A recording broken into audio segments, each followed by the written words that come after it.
I don't think we are running the country, but maybe we'd do a better job than the mob that currently are. Just so we understand what's going on, because the TUC is kind of the umbrella body for loads of the trade unions. What's your involvement in all these disputes then? Or are they all separate disputes with different unions and different bits of the government? Well, they're all separate disputes. I think they have one thing in common, which is public sector workers saying we can't afford another year of a real terms pay cut. So the TUC, I mean, what's our job? Our job is to amplify the voices of union members. It doesn't matter whether they're paramedics or they're rail workers or civil servants. It's to amplify their voices, to try and get government to sit round the table. And, I started the job a couple of weeks ago, and the first thing I said is that, the government needed to get round the table with unions and try and resolve these disputes. I mean, something they've been asking for months and which just hadn't happened. Do you actually get around the table as well as participants? Well, certainly, yeah. Kate Bell, who's my Assistant General Secretary, has been meeting with government ministers this week. You know that unions met with different ministers across different departments on Monday. The beginnings of a more hopeful conversation, but I think we're a long way from a resolution, because crucially, we can't just have promises of jam tomorrow or let's have a technical discussion about the remit of the pay review bodies. All of that's interesting. What we're really interested in right now is a pay rise for public sector workers that allows them to tackle that sort of rising cost of living. Isn't there a grave danger for you guys in the trade union movement? All of these disputes carry on happening and there's no sign of resolutions, that punters inconvenienced, or worse in the emergency services, just get sick of it and lose whatever sympathy they might have for you, because it just drags on and on and on, and things just in all sorts of sectors are not working. I don't get that, Chris, because, I mean, first thing to say is that those punters are actually our members as well. Well, some are, but plenty aren't.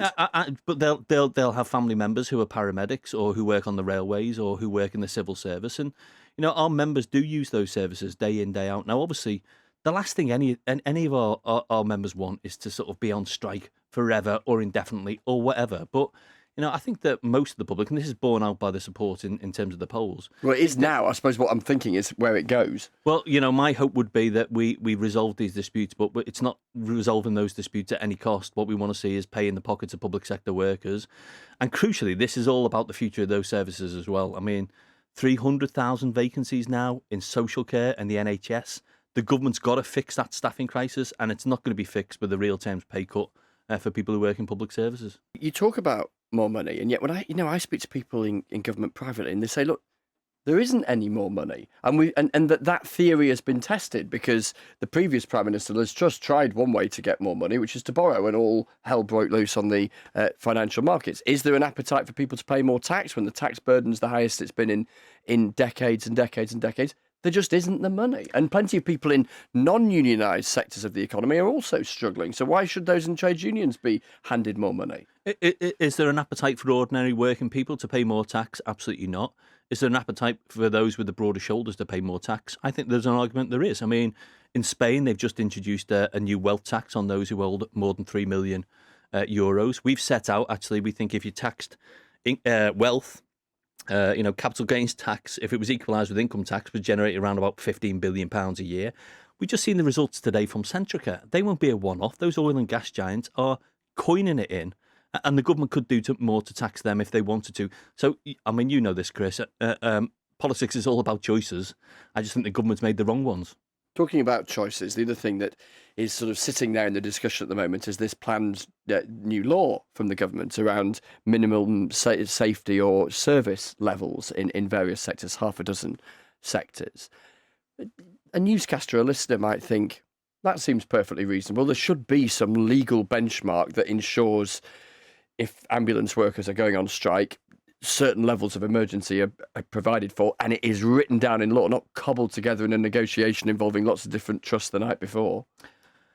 Well, first of all, I mean, it's interesting. Is it minimum safety or is it minimum service? I mean, the government, I think, has been completely disingenuous about that. Well, it's minimum safety. You can't get an ambulance. And let's just be clear about what this is. It's really about undermining that fundamental right for individual workers to take strike action. Because what this would mean is that a paramedic, or indeed anybody else in our emergency services, who voted in a lawful industrial action ballot, being forced to work, and if they don't go to work, potentially facing the sack. Now, I don't think the British public will wear that. Now, but it also this is disingenuous, Chris, and I'll tell you for why. I was on the picket lines yesterday in Deptford with those paramedics and ambulance workers. South London. Yeah. there were ambulances going out. They had very clear agreements in place with their ambulance trust about provision for emergency cover, tier 1 calls, and all the rest of it. Why is it done trust by trust? Because we don't have a national ambulance service.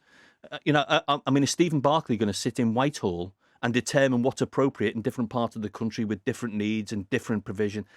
It's done that way because it makes sense to do it that way. And for the government to suggest in some way that those paramedics would in any way put the public at harm, I think is really, I was going to say disingenuous again. I think it's pretty reprehensible. But if there isn't some potential for additional harm, what value is a strike fulfilling, for instance, in the ambulance service? There has to be, for a strike to have some sort of effect, for instance, taking the ambulance service, some calls that are either not answered or answered over, by others.